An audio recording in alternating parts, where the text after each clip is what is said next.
What is up, guys? In this video I'm going to show you guys step by step how to replace your engine mount. Now, just before we get into it, why would you want to replace the engine mount? Well, what sort of symptom would you have if you have a bad engine mount? So basically, if it's real bad, your engine will be jumping up and down in the engine bay and hitting your bonnet, so you'll be denting your bonnet.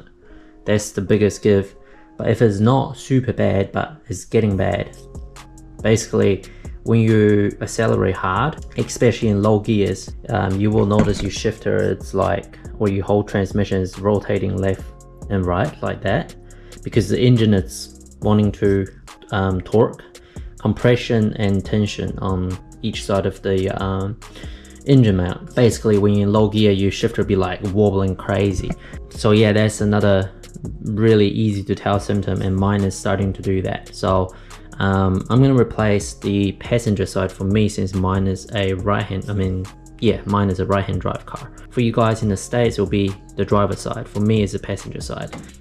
This side engine mount is always going bad first, because when you rev a VQ, the engine naturally want to lift up that side and compress this driver side down for me. So I've even heard people having like the nut on the bottom of the engine mount gone loose, so it just loosens itself over the years. As you guys can see, a whole lot of the stuff has already been removed because I'm halfway through doing a HR heater upgrade.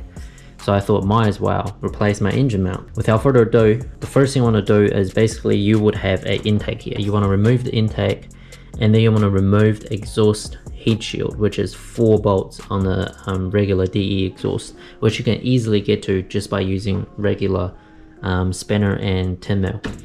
So then you get to here, right? You have this wiring harness clipped in. You just flathead screwdriver, get rid of that, and then now this is loose. So and yeah, also you have the grounding wire going to the chassis.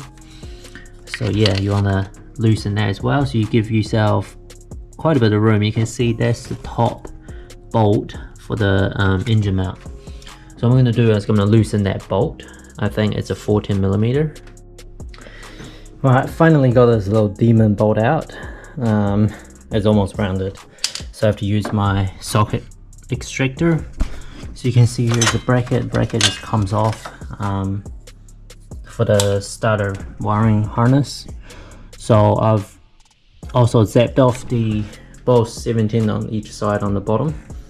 This side was like super loose, and now I'm just gonna grab a piece of wood that is big enough, actually bigger than the oil pan to support the engine, to jack it up so I can remove the engine mount.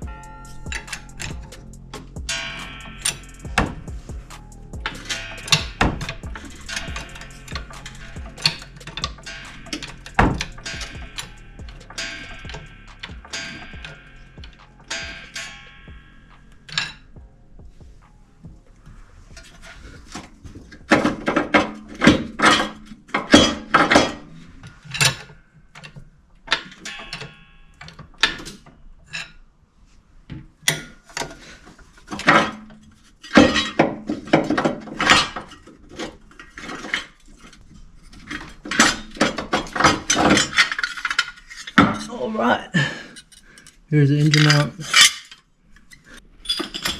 So I've just got to transfer some of the heat shield. You can see the rubber is actually cracked right here. Tighten down that bolt right there,